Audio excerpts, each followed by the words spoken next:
నమస్తే, welcome to our channel. నేను సౌజన్య. YS Sharmila YS Jaganmohan రెడ్డికి ఒక లేఖ రాశారు. నవసందేహాలకు సంబంధించి జవాబు ఇవ్వాలి అని చెప్పేసాను. మరి అంశానికి సంబంధించి మనతో మాట్లాడడానికి, వారి విశ్లేషణని మనతో పంచుకోవడానికి ఈరోజు మనతో పాటు ఉన్నారు సీనియర్ పొలిటికల్ అనలిస్ట్ రాజేష్ అప్పసన్ గారు ఉన్నారు. వారితో మాట్లాడదాం. నమస్తే అండి. అంటే వైఎస్ షర్మిల పబ్లిక్గానే రాశారు, నవసందేహాలు అనేటువంటి పేరుతో ఒక లేఖ రాశారు. సో ఆ నవసందేహాలను చూసుకుంటే ప్రతిదానికి కూడా మనకి వైఎస్ జగన్మోహన్ రెడ్డి నుంచి ఏది వచ్చింది లేదు. సో ఆ రాసిన లేఖకి అసలు జగన్ నుంచి ఎటువంటి ఆన్సర్ వచ్చేటువంటి అవకాశం ఉంది అంటారు? ఆంధ్రప్రదేశ్ రాష్ట్రంలో జగన్మోహన్ రెడ్డి గారికి రాజకీయ ప్రత్యర్థిగా కాంగ్రెస్ పార్టీ సారథ్య బాధ్యతలు చేపట్టిన నాటి నుంచి అసలు సిసలు రాజకీయ ప్రత్యర్థిగానే తన రాజకీయ ప్రస్థానాన్ని షర్మిల గారు కొనసాగిస్తూ ఉన్నారు.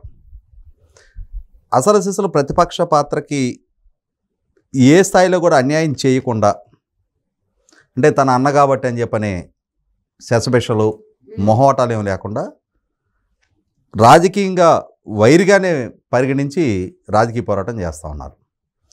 ఇప్పటి వరకు జగన్మోహన్ రెడ్డి గారు సోషల్ మీడియా, వాళ్ళ పార్టీ, వాళ్ళ సొంత మీడియా సంస్థలు, వాళ్ళ సలహాదారులు, వీళ్ళందరూ షర్మిల గారి మీద వ్యక్తిత్వ హననానికి పాల్పడ్డారు, వ్యక్తిగత విమర్శలకు పాల్పడ్డారు. కానీ షర్మిల గారు మాత్రం ఇష్యూస్ కన్ఫైన్ అయ్యే ప్రసంగిస్తున్నారు, ఇష్యూస్నే ప్రాపర్గా ప్రస్తావిస్తున్నారు.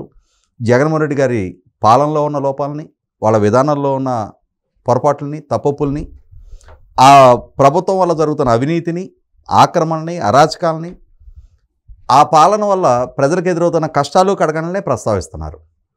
కానీ దీన్ని జీర్ణించుకోలేని జగన్మోహన్ రెడ్డి గారి ప్రభుత్వం ఆమె లేవనెత్తుతున్న ఏ అంశానికి ఇప్పటివరకు సూటిగా స్పష్టంగా సమాధానం చెప్పకుండా జగన్మోహన్ రెడ్డి గారి రాజకీయ ప్రత్యర్థిగా భావించి జగన్మోహన్ రెడ్డి గారికి ఆమెకి ఉన్న ఆ కుటుంబ సంబంధ బాంధవ్యాలను కూడా విస్మరించి ఏకపక్షంగా వ్యక్తిత్వానికి పాల్పడుతూ వచ్చారు. ఇటువంటి పరిస్థితిలో నిన్న షర్మిల గారు, ఆమె ప్రస్తుతం ఆంధ్రప్రదేశ్ పిసిసి అధ్యక్షురాలు, కాంగ్రెస్ పార్టీ ప్రదేశ్ కమిటీ అధ్యక్షురాలు, అలాగే కడప పార్లమెంటుకి కాంగ్రెస్ పార్టీ నుంచి పోటీలో ఉన్న అభ్యర్థిని. ఆమె నిన్న జగన్మోహన్ రెడ్డి గారికి ఎస్సీలకు సంబంధించిన, ఎస్సీ ఎస్టీలకు సంబంధించిన 9 ప్రశ్నలు లేవనెత్తారు.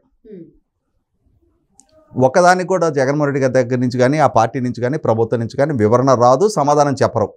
అది వేరే సంగతి. ఈరోజు జగన్మోహన్ రెడ్డి గారి ప్రభుత్వానికి, జగన్మోహన్ రెడ్డి గారికి ఆయన గెలుపులో చాలా కీలకంగా దోహదం చేసిన యువతకు సంబంధించిన 9 ప్రశ్నలు లేవనెత్తారు.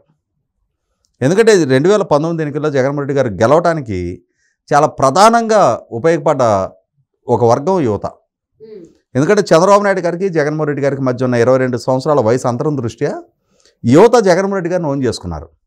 జగన్మోహన్ రెడ్డి గారు కూడా యువతని సమీకరించి యూనివర్సిటీలు, కాలేజీలు చుట్టూ తిరిగి యోబేరి అని చెప్పిన సదస్సులు ఏర్పాటు చేసి, నాకు మెజార్టీ ఎంపీ స్థానాలు ఇవ్వండి, నేను ప్రత్యేక హోదా సాధిస్తా. ఈ ప్రత్యేక హోదా కనుక మనం సాధించామని అంటే, ప్రత్యేక హోదా వల్ల మనం ఇచ్చే వెసులుబాట్ల వల్ల మనం సిఏఏ కన్వెన్షన్స్, దావోస్ పర్యటనలు చేయనవసరం లేదు. మనం ఇచ్చే వెసులుబాట్లే ప్రపంచవ్యాప్తంగా ఉన్న పెట్టుబడిదారులను ఆకర్షిస్తాయి. ఇవాళ 13 జిల్లాని 13 హైదరాబాద్కి అభివృద్ధి చేస్తాను నేనని చెప్పారు. వలసలు లేని ఉపాధి కల్పిస్తా అన్నారు. 2,30,000 ప్రభుత్వ ఉద్యోగాలు భర్తీ చేస్తా అన్నారు. మెగా డిఎస్సి కండక్ట్ చేస్తా అన్నారు. సహజంగానే యువత అట్రాక్ట్ అవుతారు.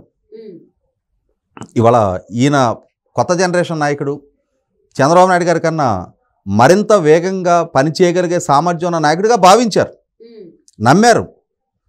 ఎప్పుడైనా నమ్మటం తప్పు కాదు, నమ్మక ద్రోహం చేయటం తప్పు. ప్రజలు ఆయన నమ్మారు, ఆ నమ్మకం ఆయన నిలుపుకోలే.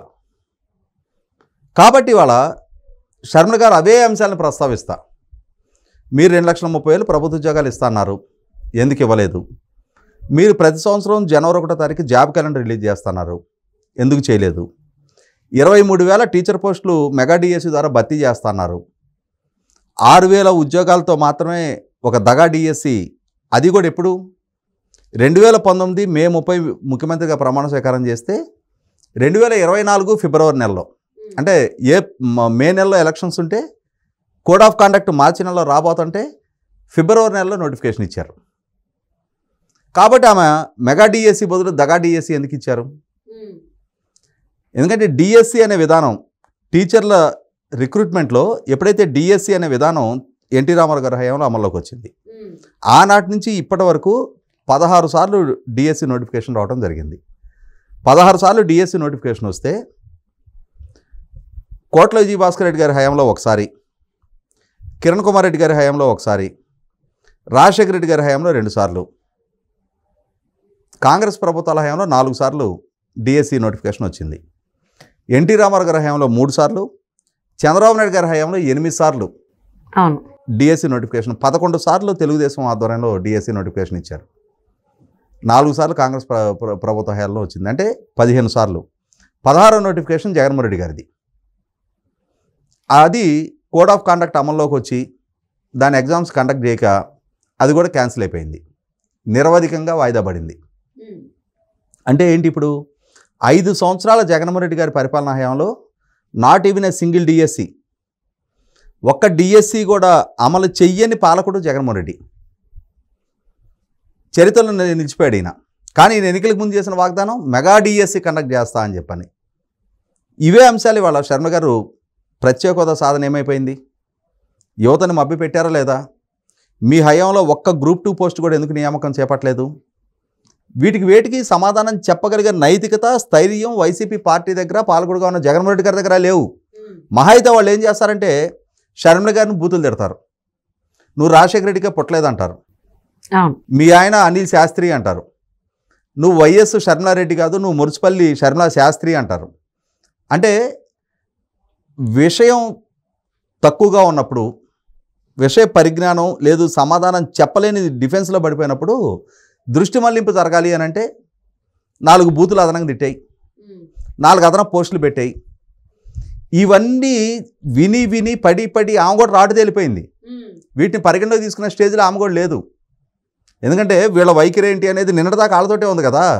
ఇవాళ ఆ పార్టీని బతికించి బట్టగట్టించి ఇవాళ ఆ స్థాయికి నిలబెట్టింది ఆమె. ఆమె లేకపోతే మకలో పుట్టి మబ్బులో గెలిచిపోయిన పార్టీ అట్లా అయిపోయి ఉండేది. ఆ పార్టీ ఎప్పుడో ఈ నెల జైల్లో కూర్చున్న రోజు ఆ పార్టీ కథ ముగిసిపోయి ఉండేది. కానీ ఆ విశ్వాసం లేని విశ్వాసఘాతకులు ఇవాళ ఆమె వ్యక్తిత్వానికి పాల్పడుతూ ఉన్నారు. ఎందుకు విభేదించింది ఆమె? మీ గెలుపుకు దోహదం చేసినామా? మీకోసం రెక్కల ముక్కలు చేసుకొని పాదయాత్ర చేసినామా? మీరు జైల్లో కూర్చొని ఉప ఎన్నికల్లో అభ్యర్థిని గెలిపించినామా? ఇవాళ మీతో విభేదించి రాజకీయ పోరాటం ఎందుకు చేస్తుంది?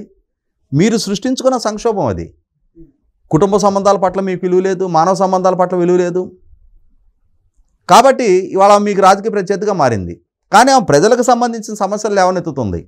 మీరు వాటికి సమాధానం చెప్పి తీరాలి. ప్రజలు ఎన్నుకున్న పాలకుడు మీరేం పక్క రాజ్యాల మీద యుద్ధం చేసి గెలుచుకున్న ప్రభుత్వం కాదు మీది. ప్రజలని మొక్కితే ఒక ఛాన్స్ ఇవ్వండి అని వేడుకుంటే మీకు అధికారం కట్టబెట్టారు. ఆ అధికారంలో లోపాలు ఉన్నప్పుడు ప్రతిపక్షాలు ప్రశ్నిస్తాయి. వినయంగా సమాధానం చెప్పి తీరాలి. మమ్మల్నే ప్రశ్నిస్తారా అని చెప్పని బూతులు తిట్టేస్తూ ఉంటే ఖచ్చితంగా మీ వైఖరి ప్రజల్లో చర్చనీయాంశంగా మారుతుంది. ఆమె ఏ అంశాలు ప్రస్తావిస్తుంది, మీరు ఏం సమాధానం చెప్పలేకపోతున్నారనేది మీలో ఉన్న ఆ డొల్లతనాన్ని ప్రజల ముందు ఎక్స్పోజ్ చేస్తుంది. మీలో లోపాలే ఆమె ప్రస్తావిస్తున్నారు. మీలో ఉన్న మాట తప్పను మడమ తిప్పనని చేసిన వాగ్దానాన్ని మాట తప్పారు మడమ తిప్పారనే అంశాన్ని ఆమె బజార్కి ఇడ్చి మిమ్మల్ని నిలబెడతా ఉంది. కాబట్టి ఖచ్చితంగా షర్మిల గారు చేస్తున్న ఈ పోరాటాన్ని నేనైతే మనస్ఫూర్తిగా అభినందిస్తూ ఉన్నా. ఆల్మోస్ట్ ఆంధ్రప్రదేశ్ ప్రజల్లో ఉన్నటువంటి ప్రశ్నలు ఏవైతే ఉన్నాయి అడగాలనుకుంటున్నారో వైసీపీ నాయకులు కావచ్చు, జగన్మోహన్ రెడ్డి కావచ్చు, అవన్నీ కూడా వైఎస్ షర్మిల నవ సందేహాలు అనేటువంటి పేరుతో లేఖ రాశారు. మరి వైసీపీ నుంచి దీనికి సంబంధించి సమాధానం వస్తుందా అంటే రాదనేటువంటిది కూడా అందరికీ అర్థమైందే. సో మరి చూద్దామండి ఎలా స్పందిస్తారు ఏంటి అనేది. Thank you so much Rajesh గారు.